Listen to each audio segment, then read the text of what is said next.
Hi guys, this is Shirley Lacuachero, and for today's video, tara, samahan niyo ako for today's mini vlog. And our next destination ay pupunta tayo ngayon sa Camara venue. At kasama ko nga ngayon ang aking kumare and neighbors and friends. And kung tatanungin niyo po ako kung talagang party goers ako, hindi. Ngayon lang talaga ako lumabas kasi niyaya nga ako and with the sponsors. At dahil nga puro trabaho at saka bahay lang tayo, kaya ngayon mag-unwind tayo, and then tara, samahan niyo ako for today's mini vlog. At according nga sa aking source ay maganda nga itong Camaras, maliit lang pero dinadayo. Ay, for the go.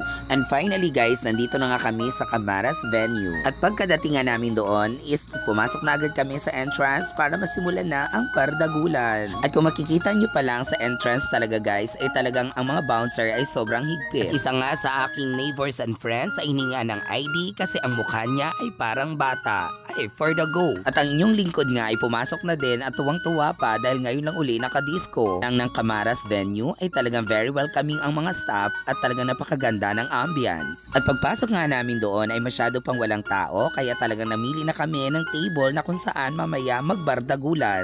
At kung ang DJ naman ang pag-uusapan natin, aba, hindi lang talaga sila magaling, kung talagang hype na hype talaga ang mga music. Kaya talaga namang dinadayo at binabalik-balikan ang Camaras venue dahil nga sa kanilang DJ na kung saan mga pet malulodi. At kung bibisita ka nga dito sa Camaras venue, siguradong mapapaindak ka sa sobrang saya. Kung gusto mo rin namang lumabas, meron din naman sila ditong mga spaces na kung saan pwede rin kumain at pwede rin magmuni-muni with the friends. At sobrang malinis nga dito at talagang wala naman talagang kaproble-problema at pwede ka talagang mag-chill. And for today's mini vlog nga ay talagang nag-enjoy ang mga neighbors and friends at ang inyong lingkod sa sobrang tagal na hindi na nakapunta sa disco.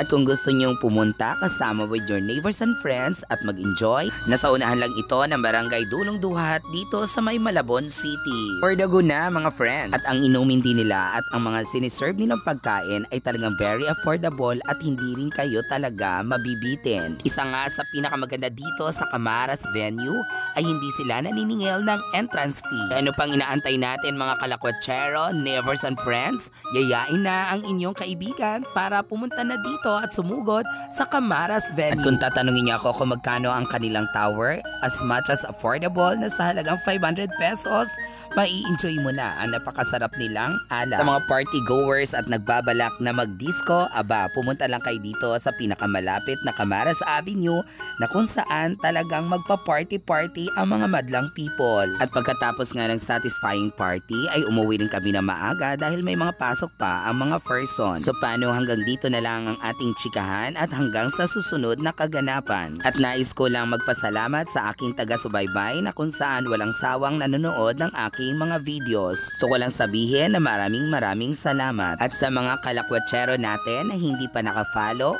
don't forget to share and follow Needs Lakwachero. At paano, hanggang sa muli, maraming salamat. Ingat!